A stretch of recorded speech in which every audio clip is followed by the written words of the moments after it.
नमस्कार दोस्तों, bloody tax के एक और हैरान कर देने वाले अनोखे से खौफनाक एपिसोड में आप सभी लोगों का बहुत बहुत स्वागत है। लेकिन आज के इस वीडियो में आगे बढ़ने से पहले हम लोग बहुत इंपॉर्टेंट चीज़ आप लोगों के साथ डिस्कस करना चाहते हैं।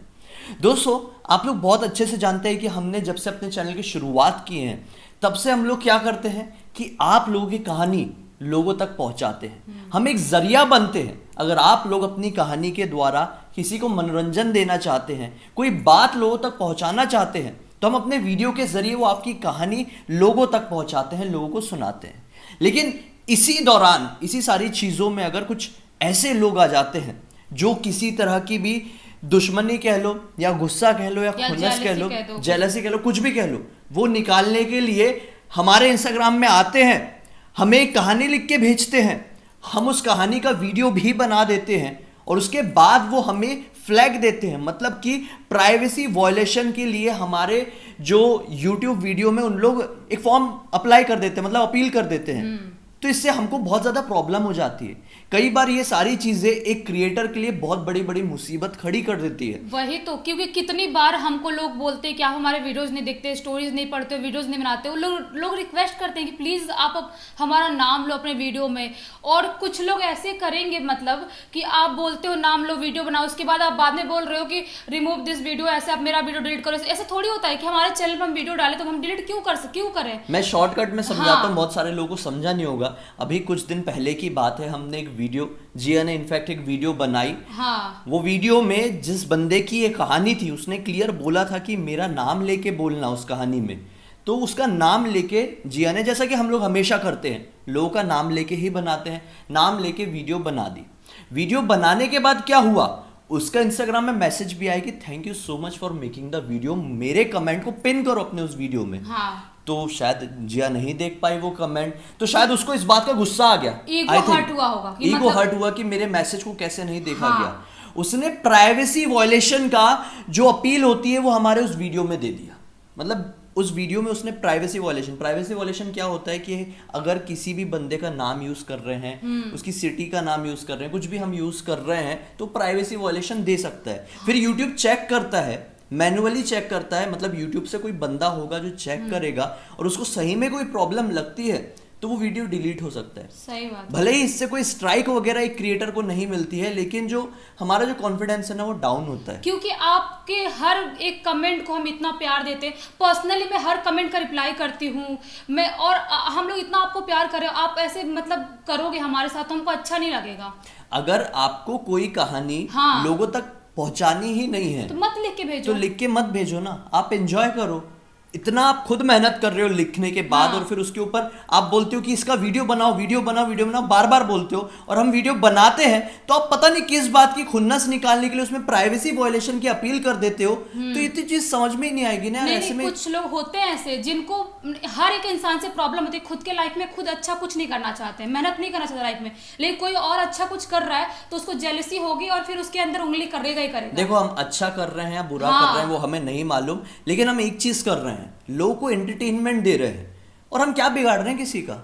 लोगों का मनोरंजन करना अगर बुरी बात है तो फिर हाँ, हम लोग बहुत बुरा काम करते हैं। देखते हैं नेक्स्ट टाइम से हम किसी का नाम तो नहीं ले पाएंगे, उसके लिए सॉरी पहले ही बोलते हैं कि हम आपके स्टोरीज सुनाने की कोशिश भी करेंगे। बहुत ऐसा नहीं कि हम आपकी स्टोरी नहीं सुनाएंगे। हाँ। हमसे प्यार करने वाले बहुत लोग हैं। हाँ। लेकिन हम आपका नाम नेक्स्ट किसी भी वीडियो में नहीं लेने हाँ, वाले। अब हम ये रिस्क नहीं उठा हाँ। सकते आगे चल के। बहुत मेहनत से जितना भी है ब्लडी टैक्स को हाँ। हमने बिल्डअप किए हैं, तो हम जरूर आपकी कहानियां लोगों तक लेके आएंगे, लेकिन आपका रियल नाम, रियल आपके शहर का नाम यूज नहीं होगा।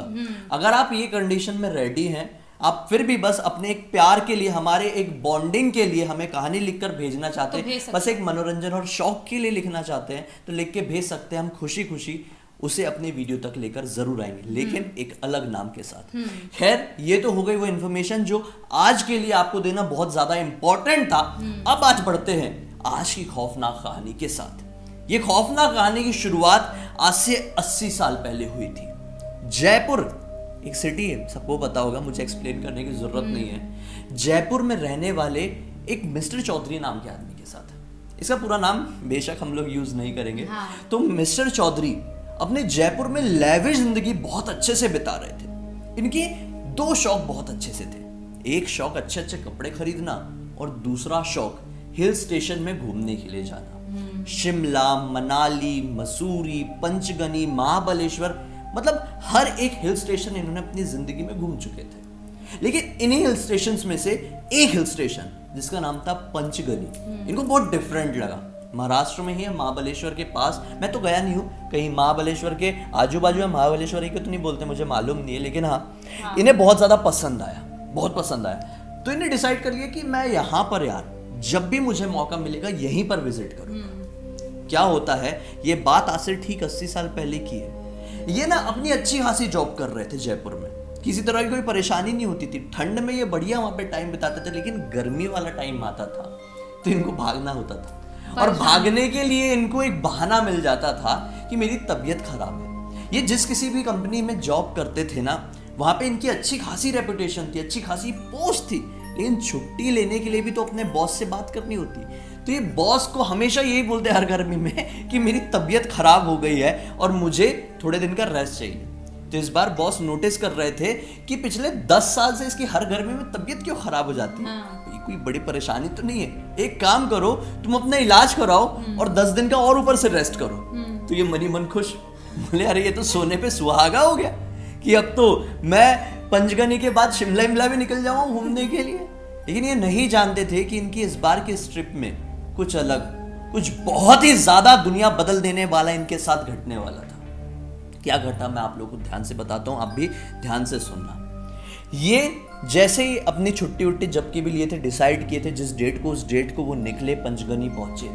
वहां का टेम्परेचर बहुत ही खूबसूरत। यहाँ पर एक तरफ जयपुर की इतनी घनघोर गर्मी, सबको पता है राजस्थान की गर्मी कितनी होती है, दूसरी तरफ पंचगनी की एक ठंडी हवा है। इन्हें बहुत अच्छी लगी। इन्होंने बोले बस यही मुझे चाहिए था। ये उसी रेस्ट हाउस में पहुंचते हैं जिस रेस्ट हाउस में ये 2 साल पहले, ये 2 साल की बात करें ना, पिछले 2 साल की, तो इनकी ये तीसरी ट्रिप थी यहाँ पर। मतलब इनको इतना मजा आता था कि वो सिर्फ वहीं पे जाना चाहते थे, ऐसा लगा था वहीं पर रह जाएंगे बस। उसी रेस्ट हाउस में रुक रहे थे क्योंकि उस रेस्ट हाउस वालों से थोड़ी पहचान हो गई थी, तो अच्छा लगता है कि कहीं दूसरी जगह हैं तो पहचान वाले लोग मिल जाते हैं। खैर वो पहुंचे और बैठे हुए थे कि बहादुर नाम का आदमी था जो वहाँ का कुक हुआ करता था। दरवाजा नॉक करता है तो बहादुर भी मिस्टर चौधरी को बहुत अच्छे से जानने लगा था। तो आता है अंदर, बोलता है अरे चौधरी साहब आप आ गए। तो चौधरी साहब भी बस इशारा करते रहे, आओ आओ, बहुत सुकून मिल रहा है यहाँ पर। बहुत धीमी आवाज में बोलते हैं, बोले बैठो। चौधरी साहब एक कुर्सी लगाकर बालकनी में बैठे हुए थे, बाजू वाली कुर्सी में वो जो बहादुर कुक था वो भी बैठ जाता है। चौधरी साहब उससे सवाल करते हैं कि क्यों बहादुर, कैसे रहे पिछले 6-7 महीने? 6-7 महीने पहले भी ये यहाँ पर आए थे और अभी यहाँ पर आए।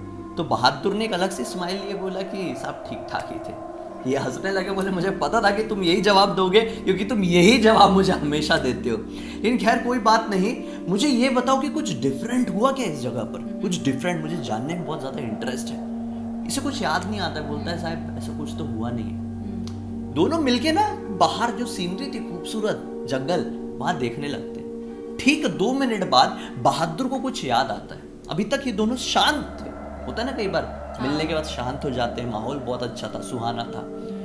बहादुर बोलता है कि साहब एक बात याद आई, मैं आपको एक किस्सा बताता हूँ जो सच्ची घटना है। अचानक से उसी वक्त चौधरी साहब को याद आया, अरे अरे अरे अरे बाहर मार्केट एरिया में मेरा एक दोस्त मिलने आने वाला था जिसने मुझे काफी समय पहले बोला था कि भाई यहाँ पर मेरा एक रेस्ट हाउस है और मैं इतनी तारीख को वहां पे पहुंचूंगा, तो तुम भी आओ तो यहाँ पर पहुंच जाना और हम लोग मिलेंगे।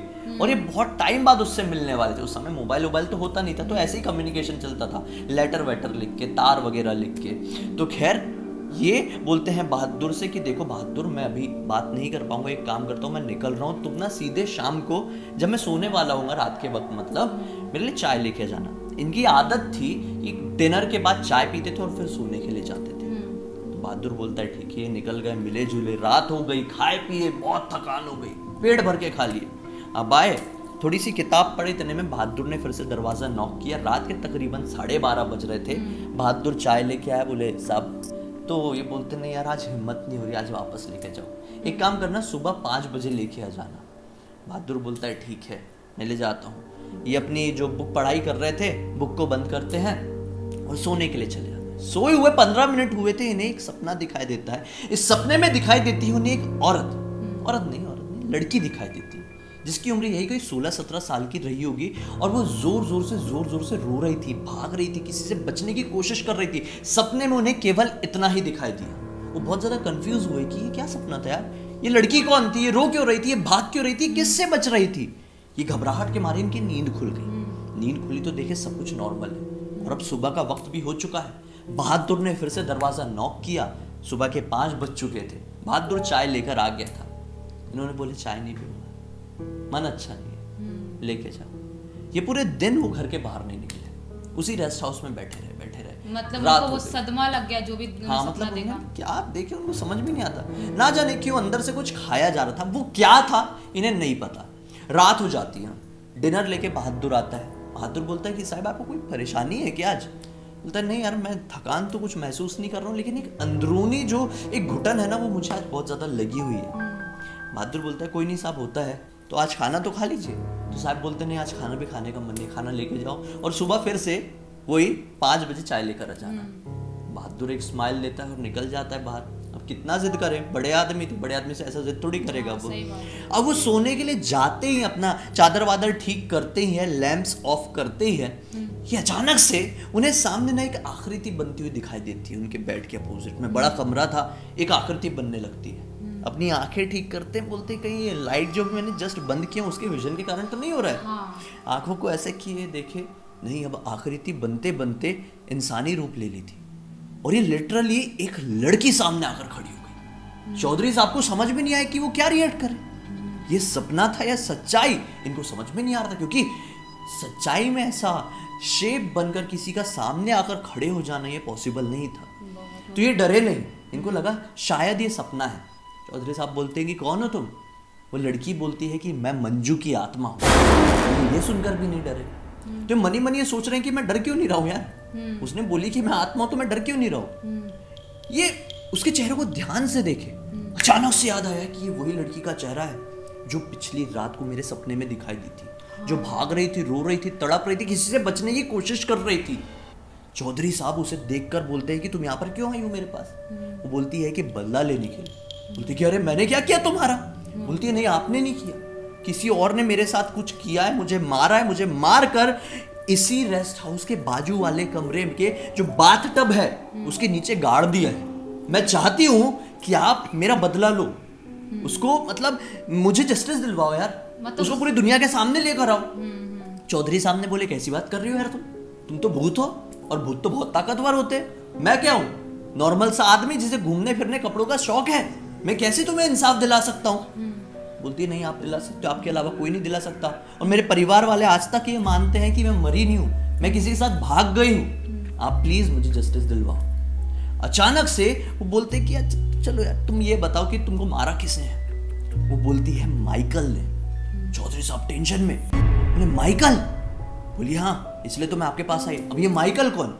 वो बताती है दरअसल जो आपका असिस्टेंट है जयपुर का, उसने मुझे मारा है। चौधरी साहब बोलते कैसी बात कर रही हो, 19 साल का बच्चा ऐसे कैसे इतना क्रूअल मर्डर कर सकता है, मार के तुम्हें गाड़ सकता है? वो कुछ बोलने ही वाले थे कि अचानक से वो जुप से गायब। चौधरी साहब को अभी भी समझ में नहीं आया ये सपना था या हकीकत।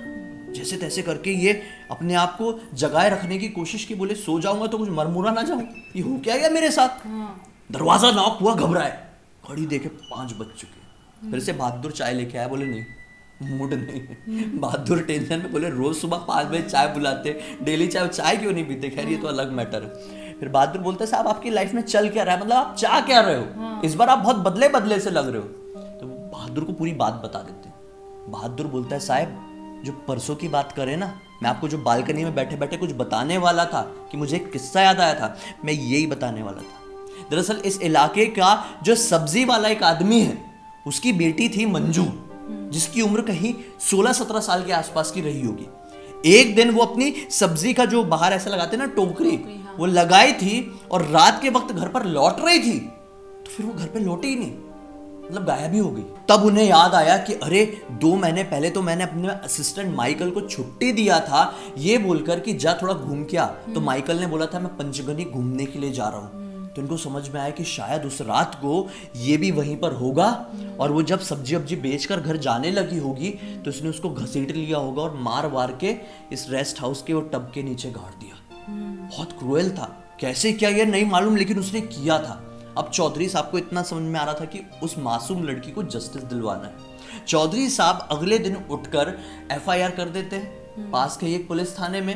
अब जांच वाच लगती है भाई, पेशी वेशी होती है, जज साहब आते हैं। अब जज साहब को ये क्या बोलते हैं, जज साहब बोलते हैं क्या सबूत है, तो चौधरी साहब बोलते हैं कि देखो भाई सबूत तो ये है कि आत्मा खुदा के बताएगी। जज साहब बोलते हैं यार क्या बकवास वकवास कर रहे हो क्या, ये सही में पॉसिबल हो नहीं सकता था, कोई आत्मा नहीं आती। लेकिन जज साहब जो कि जानते थे चौधरी साहब कितने बड़े आदमी हैं, तो अंदर से मतलब होता है ऐसा, अंदर से दो पुलिस वालों को बोल देते हवलदारों को कि देखो जरा अनऑफिशियली कि वहां पे जो चौधरी साहब बात कर रहे हैं टब के नीचे सही में कुछ गड़बड़ है क्या, अगर कुछ गड़बड़ निकलती तो हमें बताओ। क्या होता है, जाते हैं अगले दिन वो दोनों हवलदार, खुदाई उदाई कराई जाती है और टब के नीचे से लिटरली एक लाश निकलती है जो पूरी तरह से लगभग डिकम्पोज हो चुकी थी। उसकी ऑटोप्सी वगैरह होती है, पता चलता है कि वो 16-17 साल की एक लड़की थी। क्लियर समझ में आ जाता है कि वो मंजू ही थी। उसके बाप जो कि सब्जी बेचने वाला गरीब रो रो के पागल हो जाता है।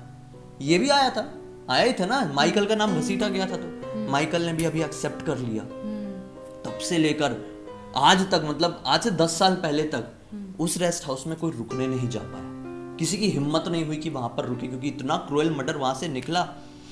वो रेस्ट हाउस पूरी तरह से ठप पड़ गया और अभी से 10 साल पहले की बात है, उस रेस्ट हाउस को पूरी तरह से डिसमेंटल कर दिया गया। वहां पे एक शिव मंदिर बनाया गया और उसके सामने एक बड़ा सा त्रिशूल बनाया गया कि ताकि जो निगेटिविटी है इस जगह की वो खत्म हो जाए, मनुष्यत खत्म हो जाए, क्योंकि इस जगह ने कुछ ऐसा देखी है जो किसी को नहीं देखना चाहिए। और शायद मतलब वहाँ पे मंदिर नहीं बनाए होते, अभी तक रेस्ट हाउस होता, तो शायद बहुत सारे लोग भुगत चुके होते, वो आत्मा बहुत सारे लोगों का बिगाड़ चुकी होती कुछ ना कुछ। उसको तो इंसाफ चाहिए था, लेकिन इंसाफ मिलने के बाद भी उसकी आत्मा तो भटकती रहेगी ना, उसको मुक्ति तो नहीं मिल सकती क्योंकि उसकी अकाल मृत्यु थी।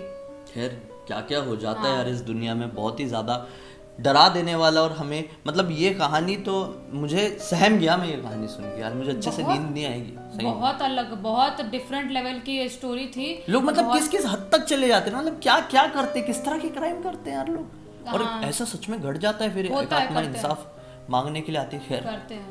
आपको क्या लगता है इसके बारे में, अपनी राय कमेंट सेक्शन में जरूर दीजिए। अब तक इस वीडियो को देखें तो लाइक जरूर कर देना, चैनल को सब्सक्राइब करके बेल आइकन दबा के ऑल के ऑप्शन में क्लिक करना, क्योंकि इस तरह के हैरान कर देने वाले खौफनाक वीडियोस आप लोगों के सामने डेली लेके आते रहते हैं। इन सारी लिंक इस वीडियो के डिस्क्रिप्शन बॉक्स में मिल जाएगी। अपनी कहानी लिखकर भेजना, मन साफ हो तो आपकी कहानी हम पूरी दुनिया में लेकर आएंगे। चलिए कल फिर से मिलते हैं, तब तक के लिए बहुत बहुत धन्यवाद। आपका दिन शुभ हो।